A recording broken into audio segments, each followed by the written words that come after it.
Réaliser la suite d'un blockbuster, c'est jamais simple. Alors on a bien sûr le cas de l'Empire contre-attaque chez Star Wars ou encore de Terminator 2 ou même d'Aliens. En 2009, Michael Bay va faire l'expérience en réalisant Transformers 2, La Revanche, la suite du film Transformers dont on a déjà parlé sur la chaîne. Et en même temps, tout était dans le titre. Bah, comme moi je vois écrit La Revanche dans le titre du film, je me dis c'est quand même très mal barré cette histoire. Bienvenue sur Clap Story, aujourd'hui je vous raconte l'histoire de Transformers 2.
Dès 2007, avant la sortie du premier film Transformers, Paramount Pictures commence à développer de suite, mais plusieurs obstacles vont compliquer les premières étapes de production.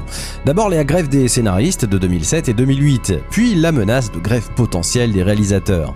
Michael Bay commence tout de même à travailler sur des scènes d'action qui n'avaient pas été intégrées au premier film. Ce qui permettrait aux équipes des effets spéciaux de poursuivre le travail en cas de grève, ce qui n'arrivera finalement pas. Lors de la promotion de Transformers, Michael Bay avait déjà déclaré que s'il devait y avoir une suite, il ne souhaiterait pas que quelqu'un d'autre que lui ne soit attaché au projet. Les scénaristes Roberto Orci et Alex Kurtzman, qui avaient écrit le scénario du premier film, ne souhaitaient pas remplir non plus pour la suite, étant occupés sur d'autres projets. Le studio a donc commencé à courtiser d'autres scénaristes en mai 2007, mais n'ayant pas été convaincus, ils ont finalement demandé à Orci et Kurtzman de revenir pour 8 millions de dollars. Le studio a également embauché Ehren Kruger, qui avait impressionné Michael Bay et le président d'Hasbro, Brian Goldner, grâce à sa connaissance de la mythologie des Transformers. Comme prévu, l'écriture du scénario a été interrompue par la grève de 2007-2008. Mais pour éviter des retards de production, les scénaristes ont passé 2 semaines à écrire une première ébauche de scénario. 2 semaines. Michael Bay a ensuite pris le relais et développé un script de 60 pages. Il apporta au scénario plus d'action, d'humour et de personnages. Les 3 scénaristes ont passé 4 mois à terminer le scénario alors qu'ils étaient enfermés dans 2 chambres d'hôtel par Michael Bay. Kruger écrivait dans sa propre chambre et le trio vérifiait le travail de chacun 2 fois par jour. Roberto Orci a décrit le thème du film comme être loin de chez soi, avec les Autobots envisageant de vivre sur Terre car ils ne peuvent pas restaurer Cybertron, tandis que Sam va à l'université. Il voulait que l'histoire entre les robots et les humains soit beaucoup plus équilibrée, avec des enjeux plus élevés.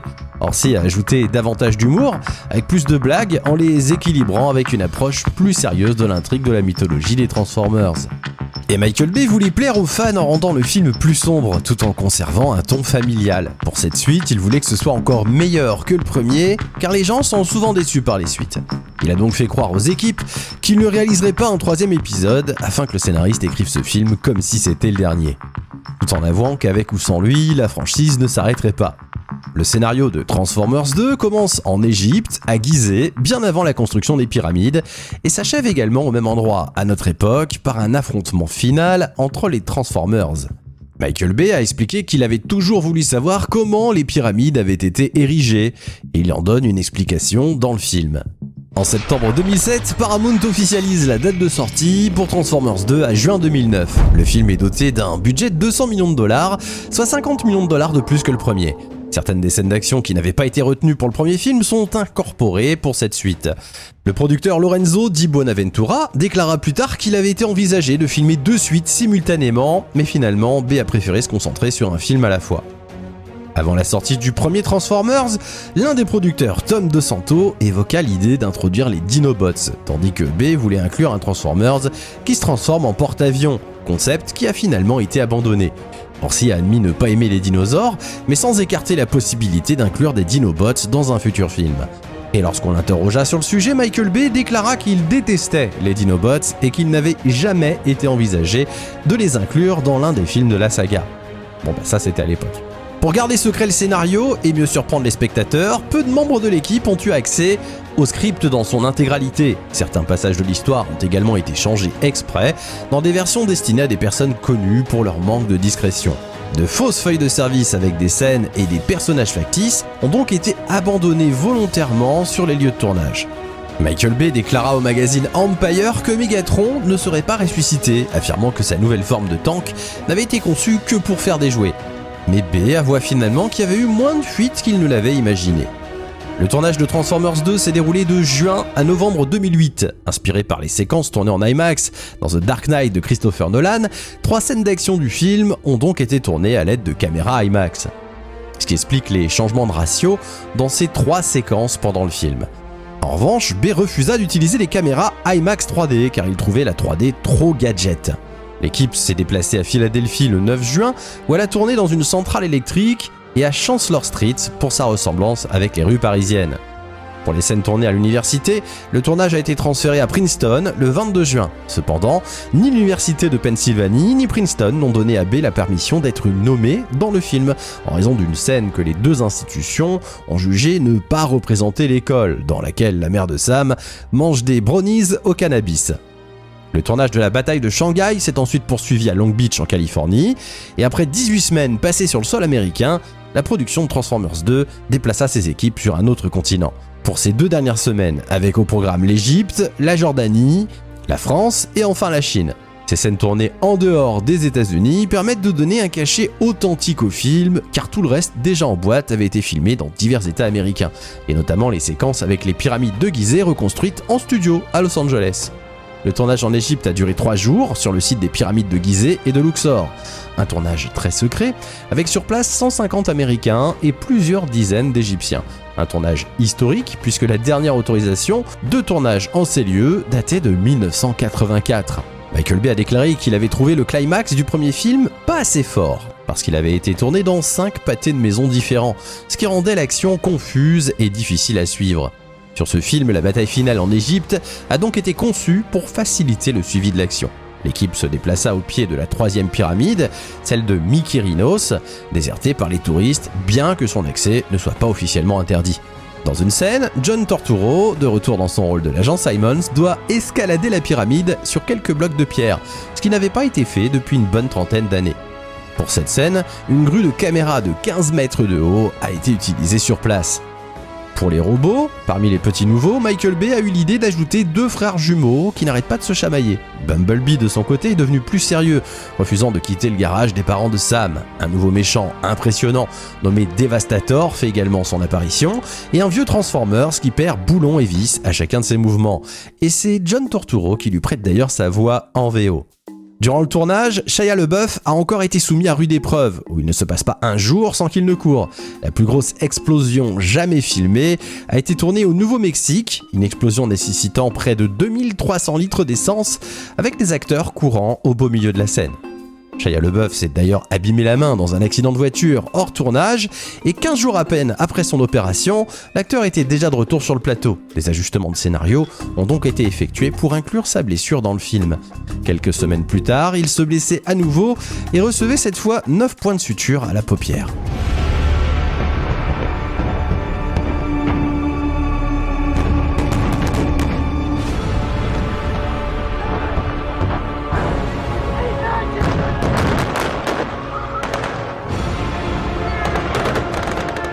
Le tournage s'est poursuivi sur la place de la Concorde à Paris, avec des prises de vue de la Tour Eiffel et de l'Arc de Triomphe, pour terminer sur le porte-avions USS John C. Stennis le 2 novembre 2008. Dans son commentaire audio pour le premier film de 2007, Michael Bay déclare qu'il veut plus de gros plans de robots pour la suite. Hasbro s'est donc davantage impliqué dans la conception des robots.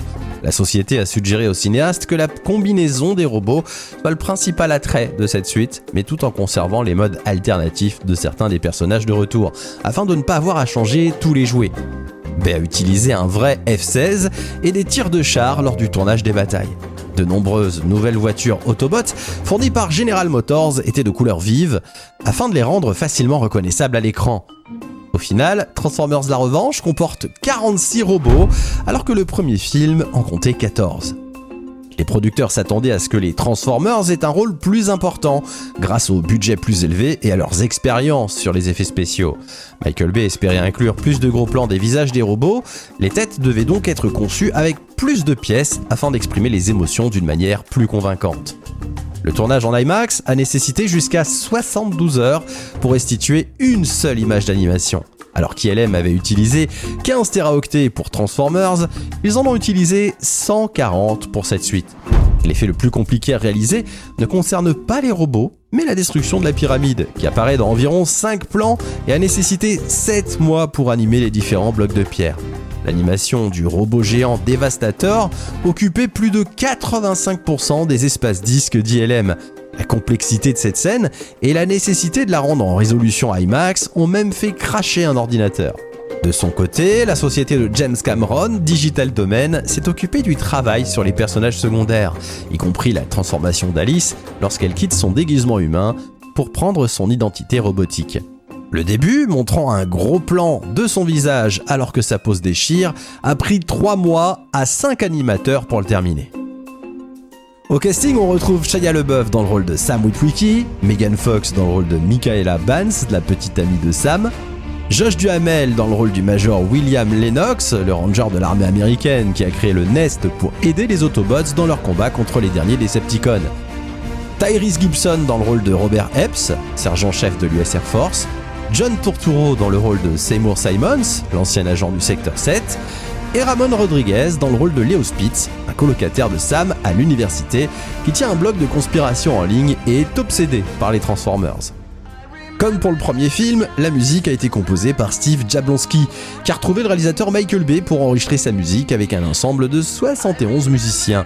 Jablonsky et son producteur Hans Zimmer ont commencé diverses interprétations de New Divide, la chanson de Linkin Park, spécialement créée pour le film.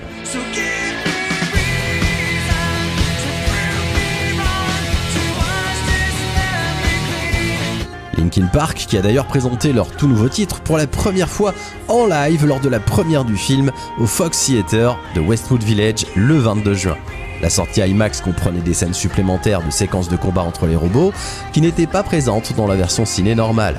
Transformers La Revanche sort aux États-Unis le 22 juin et le 24 juin 2009 en France. Et c'est un énorme succès au box-office, battant des records dès sa sortie avec plus de 2 millions d'entrées en France. Aux États-Unis, le film rapporte 402 millions de dollars. Au total, pour un budget initial de 200 millions, Transformers 2 rapporte dans le monde 836 millions de dollars, dépassant ainsi le box-office du premier film. Le film reçoit des critiques négatives pour son scénario et sa durée, jugée un peu longue, mais des éloges pour ses effets visuels et sa conception sonore. L'action de ce second opus se passe 2 ans après les événements du premier épisode, comme si rien ne s'était passé, le gouvernement cachant à la population la présence des Transformers, en affirmant que tout ce qu'ils ont cru voir était faux, que c'était un canular. De cette façon, ils gardent les robots secrets encore un peu. Sam essaye désormais de vivre une vie normale en compagnie de Michaela, sa petite amie, dans un environnement sans robots. Mais il a un mauvais pressentiment. Les Autobots vont une nouvelle fois devoir s'allier avec l'armée américaine pour lutter contre les Decepticons et un terrible Transformers d'une puissance infinie nommé le Fallen.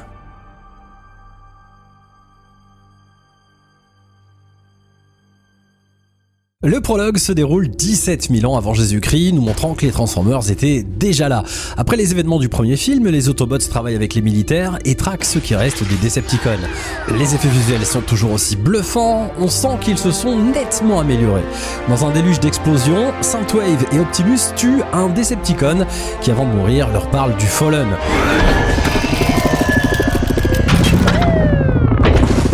Aurais-tu un dernier mot? The Fallen renaîtra de ses cendres. Sam s'apprête à quitter ses parents pour aller à l'université, et Mojo s'est fait une copine, ou un copain. À propos de copine, Michaela va plutôt bien. Je t'ai acheté une webcam histoire qu'on puisse chatter 24/24. Witwiki non-stop. Pourquoi j'arrive pas à te détester? T'es sous le charme Witwiki? Je crois qu'il y avait un morceau du cube accroché à mon sweat. Un morceau du cube crée quelques dégâts à la maison et imprime des données dans le cerveau de Sam, comme il avait fait sur les lunettes de son arrière-grand-père.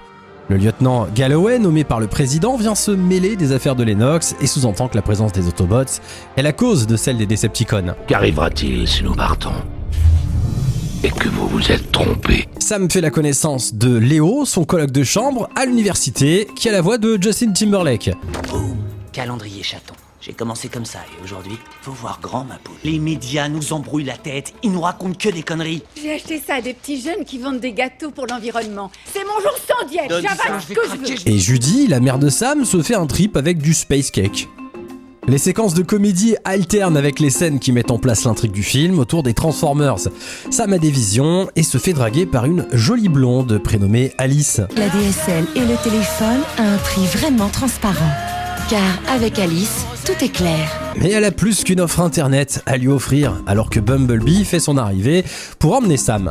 La Camaro le dépose auprès d'Optimus qui a besoin de son aide. Les Decepticons utilisent un fragment du Allspark pour réveiller Megatron qui gisait au fond de l'océan depuis la fin du premier film. Il se rend sur leur base située a priori sur Saturne, je crois pas que c'est dit dans le film, et son chef l'informe que Sam a absorbé les données du cube et qu'il est la clé de leur survie. Au milieu d'un cours de science, il est soudain victime d'une crise et absorbe toutes les connaissances contenues dans un livre. Si on sépare les composants de base de l'énergion et qu'on applique un taux de dégradation constant à chacune des une formule d'énergie interdimensionnelle que la lumière et la masse ne peuvent expliquer à elles seules. D'autres candidats susceptibles de nous péter une durite? Revenu dans sa chambre, il écrit sur les murs. On écrit sur les murs le nom de ce qu'on aime. Non, il note les informations qu'il a dans la tête. Rapidement rejoint par Léo et Alice, qui en profitent pour carrément le violer. C'est MeToo à l'envers. Pile au même moment, Michaela fait son entrée, ce qui rend Alice un peu folle, et se transforme en Decepticon.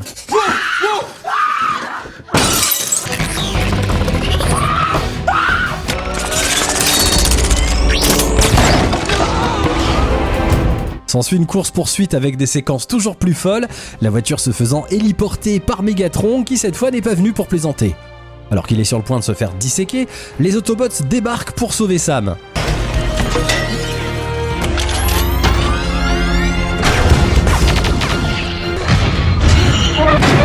Cache-toi, Sam! Le combat dans la forêt est magnifique, Optimus parvient à tuer 2 Decepticons, mais finit coupé en 2 par Megatron sous les yeux de Sam.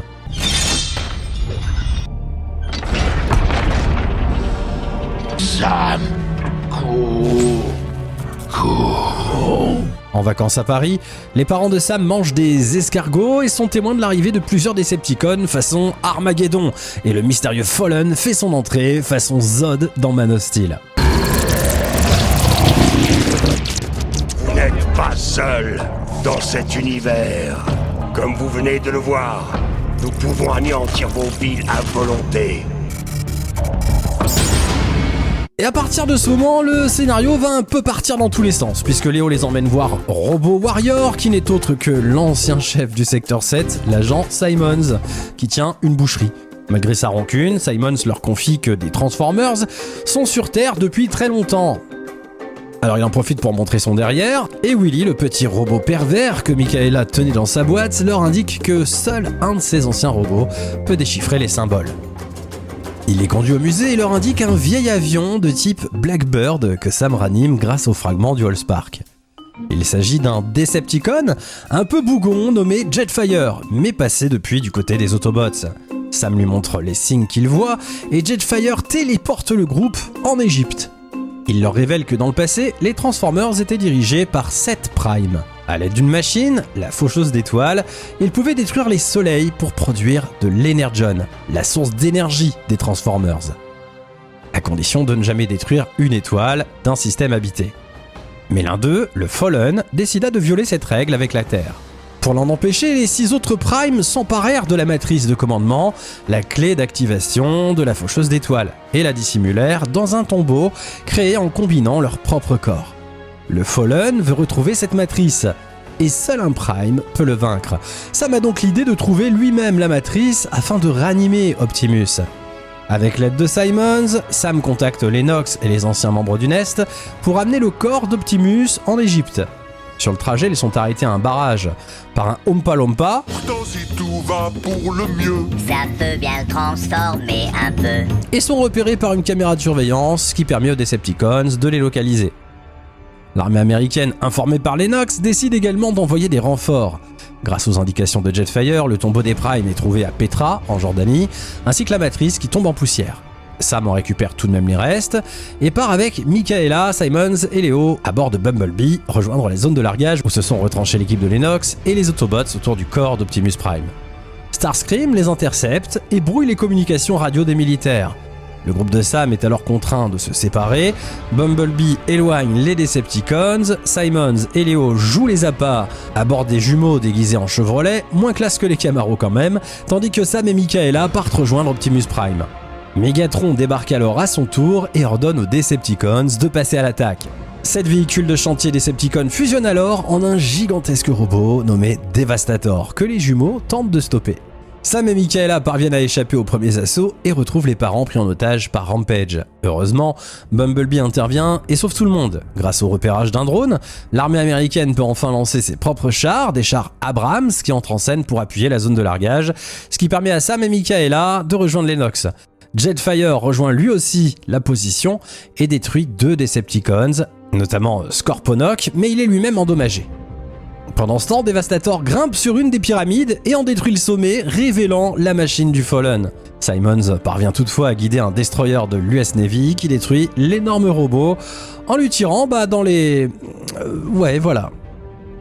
Des F-16 guidés par Epps parviennent également à tuer tous les Decepticons restants par un tapis de bombes. Mais Sam est mortellement blessé par Megatron dans une scène impressionnante sous le regard de ses parents.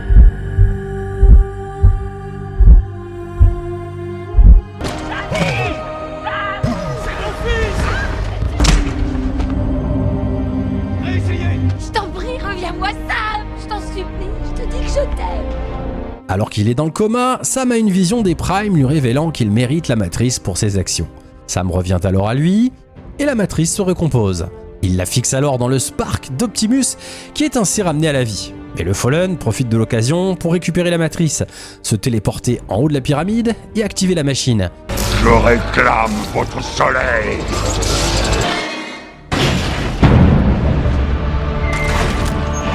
Optimus, prenez mes pièces! Jetfire se sacrifie alors pour donner toutes ses pièces à Optimus Prime afin qu'il puisse arrêter le Fallen. Jolt envoie alors un choc électrique et assemble Jetfire à Optimus. Combiné aux pièces de Jetfire, Optimus réussit à détruire la machine, blesse Megatron à la tête et lui coupe le bras droit avant d'achever le Fallen en lui déchiquetant le visage et lui arrachant son Spark. Voyant le Fallen mort, Starscream et Megatron s'enfuient, mais ce dernier promet que ce n'est pas terminé. Ce n'est pas terminé. Autobots et humains retournent alors ensemble au pays, plus unis que jamais par une histoire passée et celle à venir. Je m'appelle Optimus Prime.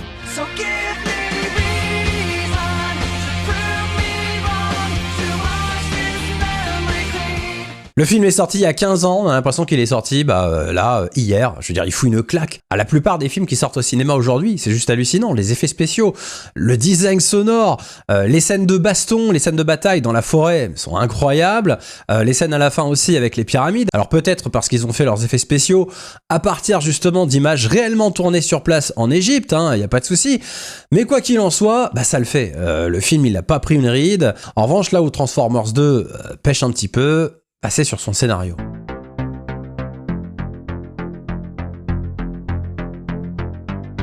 Bon, côté scénario, c'est quand même plus problématique, même si c'est forcément pas ce qu'on vient chercher en premier lorsqu'on regarde un film de la saga Transformers, mais en tout cas, la cause qui a servi d'intrigue est juste ridicule, avec le Booty Hall Spark qui tombe de la veste de Sam 2 ans après. Alors ça nous est justifié en mode il l'a jamais lavé, mais franchement ça passe quand même difficilement. Certaines scènes de comédie d'ailleurs sont très moyennes, comme lorsque Sam se précipite au tableau pour prouver qu'Einstein avait tort devant un prof totalement improbable. Moi j'ai jamais eu un prof comme ça. Comme dans toutes les suites, de nouveaux personnages sont introduits, mais certains sont juste trop peu exploités. Je trouve Léo par exemple, le colocataire de fac de Sam, complètement inutile à partir du moment où il quitte la fac. Justement, il ne sert que de lien pour amener Sam et Michaela à l'agent Simons. Ensuite, il les suit, il apporte rien d'intéressant à l'intrigue. On sent que l'écriture de certains personnages a vraiment été rushée, voire sacrifiée. La rivale blonde est trop rapidement évacuée de l'histoire, alors qu'il y avait un gros potentiel en jouant sur la rivalité avec Michaela. Reste la bonne idée du petit robot méchant et vulgaire qui se fait torturer par Megan Fox. En revanche, du côté des Transformers, à trop vouloir montrer les détails des transformations de trop près en gros plan, certaines scènes sont illisibles, notamment dans la scène d'ouverture avec la traque des 2 Decepticons à Shanghai de nuit, avec la multitude des pièces détachées, la proximité des plans et la rapidité des mouvements de caméra. Ça rend parfois le tout un peu indigeste. Moi, quand je regarde un film Transformers, j'ai envie de tout voir en plan large, comme dans la scène qui se passe dans la forêt ou la fin du film dans le désert. Comme dans le premier film, les militaires sont encore une fois mis en avant. Alors ça sonne tout de même comme une grande campagne de recrutement pour l'armée, Ils nous balancent des F-16, des chars, et finalement les militaires sont représentés comme le seul rempart contre un gouvernement inconscient du danger. On sent clairement que le scénario a été écrit par plusieurs personnes et qu'il a été expédié un peu trop rapidement. Malgré cela, je n'ai pas le sentiment d'être devant la même histoire que le premier. Et les nouveaux robots font clairement le taf, avec tout d'abord Devastator, Sublime, le Fallen, et sans oublier Jetfire, qui a vraiment une personnalité et presque un arc narratif très intéressant. La scène d'explosion dans le désert est franchement impressionnante, tout comme la transformation d'Alice, son passage d'humaine à robot, et les scènes tournées en IMAX sont vraiment justifiées, donnant cette sensation de grandeur aux robots qu'on n'avait pas dans le premier film. Surtout dans la scène de la forêt, j'y reviens souvent, où les robots se battent à côté de Sam, l'effet de perspective est juste incroyable. Ce deuxième film, il est souvent considéré comme le moins bon de la trilogie avec Shia LaBeouf, pourtant je le trouve vraiment excellent. Quelques blagues passent pas forcément très bien aujourd'hui, comme les 2 chiens qui se font plaisir, et un humour franchement très beauf, mais ça fait partie aussi du charme de ces films de la saga. Megan Fox est sexualisée par Michael Bay comme jamais, il s'est lâché comme s'il savait que c'était la dernière fois qu'elle tournait sous ses caméras. Alors c'est clairement plus possible de voir ce genre de plan aujourd'hui au cinéma, mais en même temps, Megan Fox on la reverra plus dans la saga, donc on peut profiter encore un peu. L'histoire reste intéressante à suivre, les décors réels en Égypte apportent ce côté exotique que n'ont pas les autres films. On voit aussi l'introduction des primes originels, ce qui rajoute du lore au film, et le fait qu'on commence à voir quelques scènes dans l'espace, ça reste plutôt appréciable. La mère qui devient super hystérique dans ce deuxième opus, alors moi j'adore, clairement je suis fan des parents, notamment quand elle mange le cookie. Transformers a toujours été une comédie d'action pour moi, où le sérieux alterne avec la comédie. Pour l'instant ça reste plutôt bien dosé dans ce film. Je trouve ça mieux d'ailleurs quand ce sont les humains qui nous font rire et que les robots eux restent sérieux, ce qui n'était pas le cas dans le premier film et encore moins dans les récents films de la saga. On voyait par exemple dans le premier Bumblebee uriner sur un humain, je trouvais ça un petit peu too much. En revanche, ça vire un petit peu au pathos vers la fin, lorsque les parents pleurent la mort de leur fils. Leur prise d'otage par les Decepticons est aussi un petit peu too much pour moi. Heureusement, la résurrection de Sam qui sort du coma est plutôt une scène touchante, voire poétique, grâce à cette vision qu'il a des primes originels. Comme pour le premier film, la VF est excellente et la bande originale est encore au top avec cet excellent morceau de Linkin Park, ce qui deviendra la marque de fabrique d'ailleurs de cette trilogie.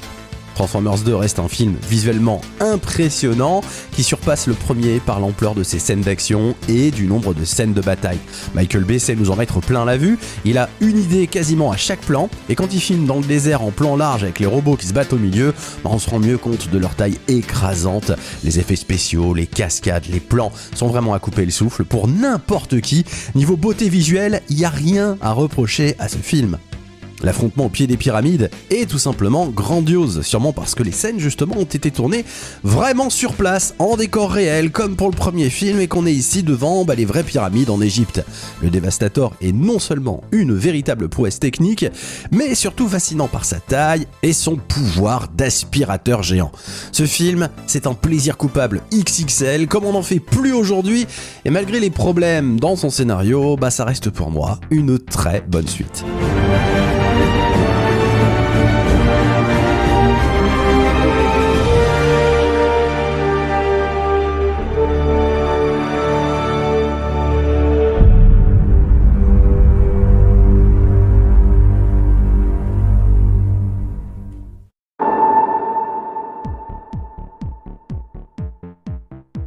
Dans une version comics du film, reprenant une ancienne version du script, on apprend que Megatron a accepté de servir le Fallen en échange d'une promesse de faire de lui un Prime. D'ailleurs, le symbole des Decepticons est inspiré du visage du Prime déchu. Toujours dans le comics, lors de la bataille en Égypte, Optimus apprend à Megatron que l'on est Prime et que l'on ne peut pas le devenir. Comprenant que son maître lui a menti, Megatron l'abandonne et laisse Optimus le tuer, là où dans le film, il assiste impuissant à sa mort. Il faut près de 6 mois pour créer un Transformers en image de synthèse. Toutes les pièces des robots doivent d'abord être créées individuellement. Optimus Prime en compte d'ailleurs 10 000 avant que les textures ne soient appliquées sur les modèles. Près de 300 personnes de la société ILM ont travaillé sur les effets visuels du film et sur la post-production. Pour simuler la présence des Transformers sur les plateaux et faciliter le travail des comédiens, les équipes installaient des modèles de robots en apposant des photographies de leur visage ou plus simplement dépliaient un manche télescopique puis encourageaient les acteurs à parler en direction de l'extrémité du manche. Jonah Hill fut un temps pressenti pour incarner le personnage de Leo Spitz qui est finalement revenu à Ramon Rodriguez. Leonard Nimoy, connu pour son rôle de Monsieur Spock dans Star Trek, était le doubleur de Galvatron à l'époque de la série animée des années 80. Il fut un temps contacté pour participer au film en tant que doubleur du Fallen, mais les discussions n'aboutirent jamais. Les scènes sur le porte-avions ont été tournées sur l'USS John C. Stennis, certains figurants étaient même les marins en poste sur le bâtiment. Si le constructeur General Motors est le principal fournisseur de Transformers, la société Caterpillar a également fourni 3 véhicules pour les besoins du film. Les effets spéciaux ont été travaillés jusqu'à l'ultime minute. Lors de la sortie au Japon d'ailleurs, ce fut une copie non définitive du film qui fut livrée aux salles de cinéma.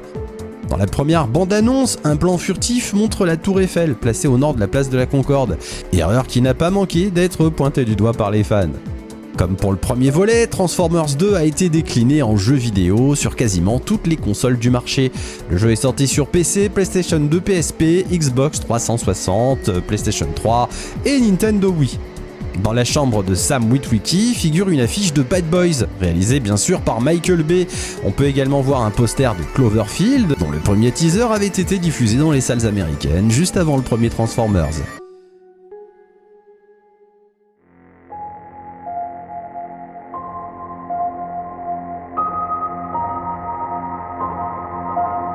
Paramount et DreamWorks ont annoncé le 29 juin 2011 comme date de sortie d'un 3e Transformers, avant l'achèvement de Transformers 2. Michael Bay a répondu qu'il prendrait une année de repos sans Transformers, et que Paramount s'était trompé dans la date de sortie de Transformers 3. Ils lui ont posé la question au téléphone, et il a dit oui pour le 4 juillet, mais c'était pour 2012, et pas pour 2011. Michael Bay ne voulait pas enchaîner sur le 3e film dès septembre, et avait besoin d'un break. Comme pour Transformers 2, Roberto Orci a refusé de garantir si lui-même et Kurtzman reviendraient pour le 3e film, car il avait peur de s'encrouter et de se répéter. Orci a mentionné qu'il aimerait qu'Unicron fasse son entrée dans la saga. Dans un bonus caché du Blu-ray de Transformers 2, Michael Bay fait part de son intention de ne pas faire Transformers 3 forcément plus long que le 2, mais plutôt de creuser un peu plus le mythe, donner plus de profondeur au personnage et le rendre plus sombre et émouvant que ses 2 prédécesseurs. Finalement, la date fut maintenue et Michael Bay dut céder aux exigences de Paramount. Le 1er octobre 2009, il révéla que Transformers 3, la face cachée de la Lune, était déjà en pré-production et que la date de sortie planifiée serait effectivement le 1er juillet 2011 et non 2012. Ce sera pour moi le dernier bon film de la saga principale qui clôture parfaitement la trilogie. Mais ça, c'est une autre histoire.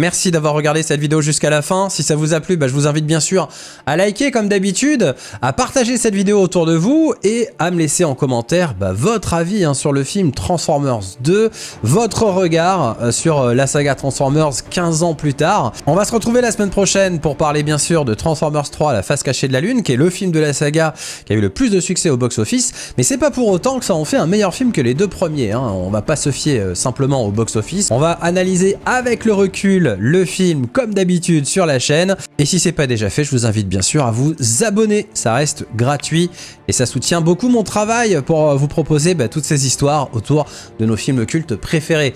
Je vous dis à la semaine prochaine et d'ici là, soyez heureux.